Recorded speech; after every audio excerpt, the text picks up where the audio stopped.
Hello বন্ধুরা, শুভ সকাল। আজ মঙ্গলবারের সকালবেলা খুব রোদ উঠেছে, তাই দেখে আমি আমার শাড়ির অংশ কিছুটা শাড়ি আর কি আমি রোদে দিলাম বক্স জানলায়। আর দেখো, সেই শাড়িগুলো রোদ পেয়ে বেশ ড্যাম্প গন্ধ চলে যাবে, আর ড্যাম্পের গন্ধ থাকবে না। এগুলো ভাদ্রে রোদে দিতে হয়। যেহেতু এখনও শ্রাবণ মাস চলছে, তবুও অনেকখানি রোদ পেয়েছি বলেই এগুলো দিতে লেগেছি। আরও শাড়ি তো আছে, অল্প কিছু শাড়ি দিলাম। এই শাড়িগুলো আমার কেনা নয়, সবই আমাকে দিয়েছে। এই যে শাড়িটা মা দিয়েছে, এই নীলটা আমার বড় ছেলে দিয়েছে। এই যে পাতা পাতা মেরুন কালার, এটা আমার বর দিয়েছিল। এইটা নীল রঙের একটা, ওটা আমার মা এই বর দিয়েছে। ওই যে লাল চিকনের কাজ, ওটা আমার বড় ছেলে দিয়েছিল। আর ওই যে কালো শাড়িটা, ওটাও আমার বর দিয়েছে। আর ওই যে নেভি ব্লু কালারের, ওটা হচ্ছে আমার মা দিয়েছে। তার পাশেও আমার এক মামা দিয়েছে। হ্যাঁ, এই শাড়িগুলোর মধ্যে আমার মা নিজের পরা শাড়ি মা মারা যাবার 1 বছর আগে দিয়েছিল। সেটা খুব দামি শাড়ি, সুতির একদম, মানে ঢাকাই জামদানি বলে না, সেই পাড় বড়, যাই হোক জ্যাকেট পাড় প্রচণ্ড বড়, ক্রিম কালার আর লাল রঙের বড় পাড়ওয়ালা শাড়ি। দাঁড়াও দেখাচ্ছি। একটু আগে দেখতে পাচ্ছিলাম, তখন বলতে ভুলে গেলাম। এখন বলবো ভাবছিলাম, ফট করে চলে গেল ছবিটা। এটাও আমার বোনের বিয়ের সময়, ওটাও আমার কবে মা দিয়েছে, ওটাও মা দিয়েছে, এ হলুদটা। আর এই যে শাড়িটা মায়ের নিজের শাড়ি, বাবা দেওয়া শাড়ি। আর এই যে পিওর সিল্ক সাদার মধ্যে লাল লাল, এইটা আমার বড় ছেলে আমাকে দিয়েছিল। তার ওপাশে সবুজ রঙের, ওটাও আমার বড় ছেলে আমাকে দিয়েছিল। এইটাও আমার মা দিয়েছে, হলুদটা। এই যে পিঙ্ক কালার, এটাও আমার বোনের বিয়েতে মা দিয়েছিল। এইখানে নীল শাড়ি, এটা আমার বড় ছেলে দিয়েছে বললাম। সেদিনকে বললাম না, ওরা ঘুমাচ্ছে, থাক, ওদের ভিডিও তুলবো না। ওরা বাইরে ছিল, বুঝেছো, আর সব ভাড়ের মধ্যে ঢুকে পড়েছে। ওই ভাড়ে আছে, ওই যে ভাড়ের মধ্যে সবুজ দেখতে পাচ্ছ, এরা সব ভয় পেয়েছিল, ভীষণ ভয় পেয়েছিল। আর বারান্দায় ছিল, আমি হুড়মুড় করে এই ঘরটায় নিয়ে আসলাম। এই ঘরে মানে রান্নাঘরের সামনে নিয়ে আসলাম। রান্নাঘরের সামনেও একটা ঘর, তো ঘরে মানে যাতায়াতের রাস্তা, ওইখানে নিয়ে আসলাম। রান্নাঘর থেকে বারান্দায় যে যাওয়ার রাস্তাটা। যাই হোক, থেমে যাচ্ছে বৃষ্টিটা। চলো বন্ধুরা, ওরা ভীষণ ভয় পেয়েছে। ঘুমা তোরা, ঘুমা। বন্ধুরা, শুভ দুপুরবেলা। দেখো কি হারে বৃষ্টি হচ্ছে, প্রচণ্ড ঝড় এলো, তারপরে বৃষ্টি শুরু হলো, জলোচ্ছ্বাস হচ্ছে। আমার সমস্ত বারান্দা সব ভিজে গেছে। টবের মধ্যে আমি কাপড় দিয়ে রেখেছি না, ওগুলো ওই পায়রা বসবে বলে পায়রা ডিম পাড়ে বলে আমি কাপড় দিয়ে রেখেছি টবের মধ্যে। ওই লঙ্কার চারা আছে, সব নষ্ট করে দেবে, ওই জন্য। দেখো দেখো, এই দেখলাম প্রচণ্ড মেঘ করলো, তারপরে একদম অঝরে বয়ে গেল। ওই দেখো ছাদে কত জল জমে গেছে, ওই দেখো ছাদে, এই দেখো ছাদে কত জল, আরও জোরে আসছে দেখো। হ্যাঁ বাবা, কী বলো তো, খুব গরম করছিল, বুঝতে পেরেছো। আমরা এই খাওয়া দাওয়া করলাম, আজকে ছোটো ছেলেও বাড়িতে আছে, দিয়ে খাওয়া দাওয়া করলাম। বর আর বড় ছেলে নেই, ওরা সব অফিসে। আর তারপরে খাওয়া দাওয়া করলাম, আর তখনই দেখলাম খুব মেঘ করেছে, তার মধ্যে দেখি বৃষ্টিটা শুরু হলো। প্রথমে খুব হাওয়া দিয়েছিল, এত হাওয়া দিয়েছিল যে আমার সমস্ত কিছু উড়ে যাওয়ার জোগাড় হয়েছিল, উড়ে যেত।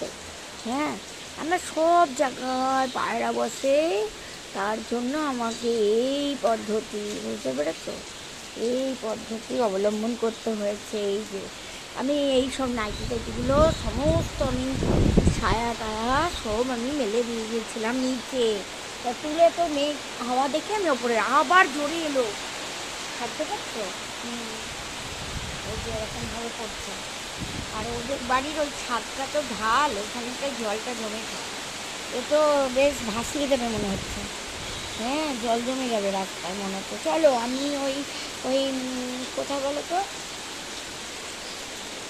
আমি বাইরে ওই ছোটো বারান্দা যাই, যেখান দিয়ে আর কি রাস্তা দেখা যায়, সেটাই যায়। আর জ্যাকি সোনা বসে আছে ও তো ঘুমাবে, আমি বেশিক্ষণ ভিডিও করতে পারবো না। হ্যাঁ, যদি বলো কেন করতে বলেছি নাকি তোমাকে? দেখো বন্ধুরা, তোমাদেরকে একটু আধটু যা দেখাতে পারি ওতে আমার শান্তি। আর নিজের হচ্ছে কি বলতো, নিজের হচ্ছে যে ওয়াচ টাইম পারবে। বন্ধুরা, শুভ সন্ধ্যা। সন্ধ্যা 7টা বাজে। বাইরের লুকটা একটু দেখিয়ে দিচ্ছি। রাস্তাঘাট পরিবেশ শুনশান হয়ে আছে, যদিও ছুটির দিনে খুব জমজমাট থাকে। একটু পরে জ্যাম হবে অফিস ফেরত যাত্রীদের জন্যে। এখন আমি বারান্দায় অপেক্ষা করছি ওনার জন্যে। উনি এখান দিয়ে আসেন আর তা আমি দেখতে থাকি। কারণ জ্যাকি সোনা আছে না, জ্যাকি সোনা দরজা খুললেই ছটফটিয়ে বেরিয়ে যাবে আর ওনার প্যান্ট জামা শুকতে থাকবে।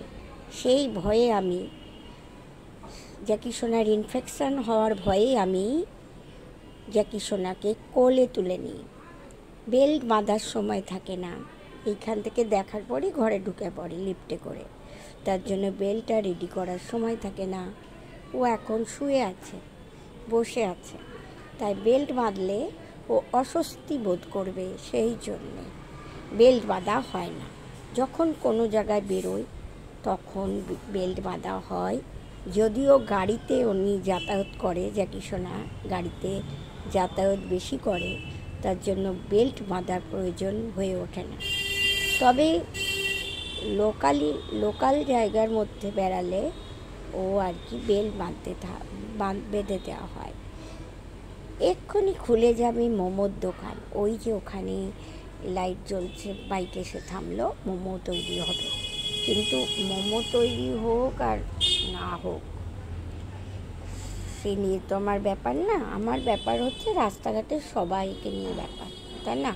সবাইকে নিয়ে আমি দেখাতে চাই।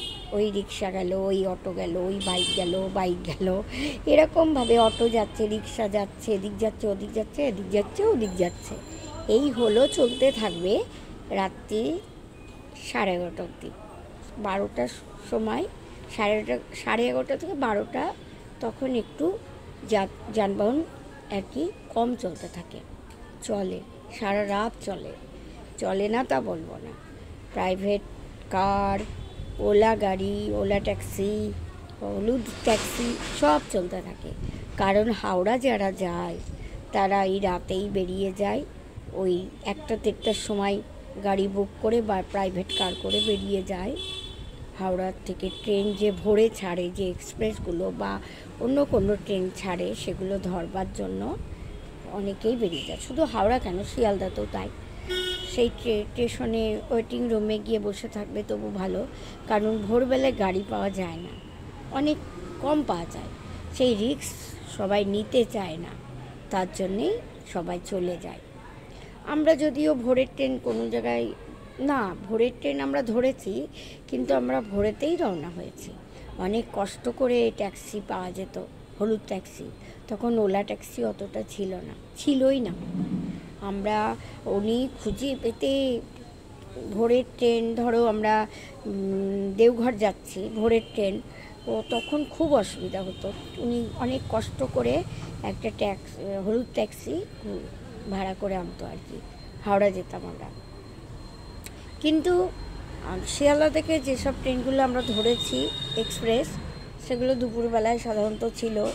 তারপরে আমরা পুরী যাওয়ার সময়ও হাওড়া থেকেই ধরেছি, তারপরে বেনারস যাওয়ার সময়ও হাওড়া থেকে ধরেছি।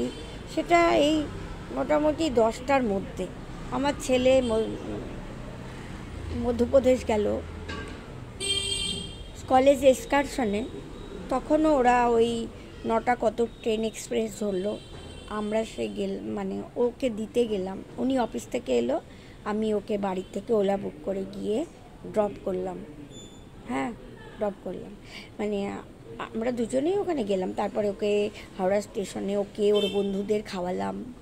পুরো কলেজ, ওদের ক্লাস, পুরো হোল ক্লাস, বিএসসি অনার্সের ক্লাস, পুরো ম্যাডাম দুজন, তারপরে তোমার যে কি বলে ক্যাটারার, সব কিছু ওদের সাথে গেছে।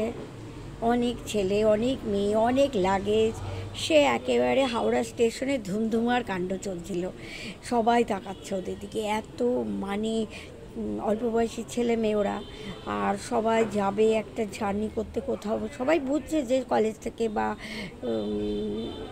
টিউশনি থেকেও অনেকে যায়, তবে কলেজের যাওয়াটা সবাই বোঝে, কলেজের এক্সকারশনে যেটা বোঝে সবাই, এক্সকারশনে যেতেই হবে, না তো প্রজেক্ট আছে, নাম্বার হবে না। এখনকার দিনে কলেজ এক্সকারশনে যেতেই হবে, ওটা কিন্তু কোনো ট্রাভেল নয়, ওটা হলো পড়াশোনার একটা লেসন, বলতে গেলে পড়াশোনার একটা অধ্যায়, যেখানে আর কি প্রজেক্ট আছে, সব কিছু আছে। তোমরা সবাই জানো, আমাকে আর নতুন করে কিছু তোমাদের মনে করিয়ে দেবার কোনো মানে হয় না। তবু আমি আমার ছেলে নিয়ে বললাম আর কি, আমি অন্য কারো কথা বলিনি। তা যাই হোক, এই শুরু হয়ে গেছে দোকান। হ্যাঁ, যাই হোক, ঘরোয়া লোকজন, দাম কম নয়, খাবারের দাম যথেষ্ট, তবে ভিড় তত হয় না, ভিড় হয় না, ওই 2-1 জন আসলে চালু না তো, যাকে সব কিছু ওয়াচ টাইম বাড়ানোর জন্যে আমি বক করছি, কেউ কিছু মনে করো না, মনে করবার কোনো প্রশ্নই নেই। যারা ইউটিউবার তারা তো জানো, তারা আমার এই ভিডিওকে প্রাধান্য দিচ্ছ, আর যারা ইউটিউব দেখে তাদেরকেও আমি ধন্যবাদ জানাই, তারা আমার ভিডিওকে প্রাধান্য দিচ্ছে বলে।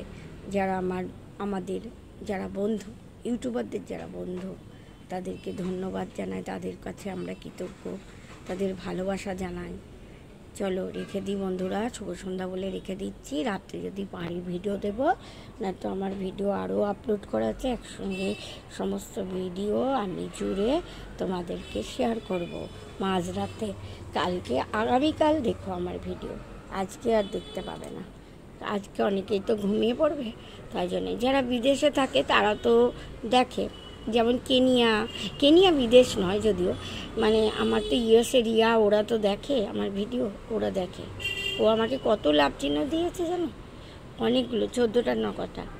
যাই হোক, হ্যাঁ, আমি সবার ভিডিও মোটামুটি দেখি, কিভাবে ভিডিও করছে, কি করছে না করছে, ভিডিওগুলো দেখি। যাই হোক, কোনো ভুলভ্রান্তি ভিডিওতে হলে তোমরা আমাকে জিজ্ঞেস করতে পারো, বা যারা টেক ভিডিও করে তাদের মাধ্যমে তোমাদের জেনে নেওয়া উচিত। যারা অনেকেই না জেনে ভিডিও করে যাচ্ছে, আর এদিকে কপিরাইট খেয়েছে বা কপিরাইট হয়েছে বা স্ট্রাইক পড়েছে ভিডিওতে, তাহলে কিন্তু মহা সমস্যায় তোমরা পড়ে যাবে। দেখা যাবে চ্যানেলটাই হয়তো নষ্ট হয়ে গেছে কোনো কারণে, ওরা বন্ধ করে দিয়েছে, যেটা আমার ক্ষেত্রে হয়ে যেত। আমি লাকলি বেঁচে গেছি, যেহেতু পড়েছি বলে। 9:30টার সময় আমি মেলে আমি দেখলাম আমার মেসেজটা। যাই হোক, এরকম আমি কপিরাইট খেয়েছি, ভয় পাইনি, জানি কপিরাইট তুলে দেবে, কিন্তু এটা না লাল সিগন্যাল দিয়ে দিয়েছে, রেড মার্ক করে দিয়েছে, বোঝো, আমাকে হাইফেন দিয়ে রেড মার্ক করে দিয়েছে, যে ভয়ানক একটা ব্যাপার হয়ে গেছে, তুমি তুলে দাও।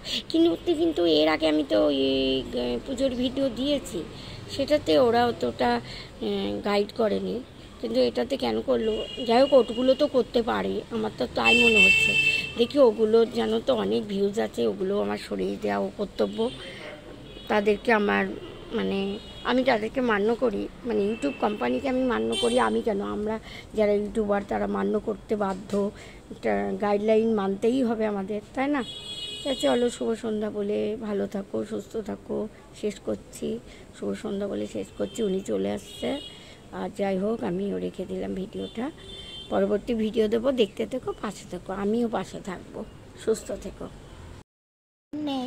এবারও আমি রাখি পূর্ণিমার চাঁদ তুলছি, তবে রাখি পূর্ণিমার দিন নয়, এটা রাখি পূর্ণিমার 2 দিন পরে, 2 দিন নয়, 1 দিন পরে, 2 দিন পরে না, 1 দিন পরে। রাখি পূর্ণিমা কবে হলো? শনিবার, এইসব বলছি, শনিবারই হলো, হ্যাঁ, আর আজকে সোমবার। শুভরাত্রি বন্ধুরা, ভালো থাকো, সুস্থ থাকো, আর চাঁদের আলো একটু দেখে নাও।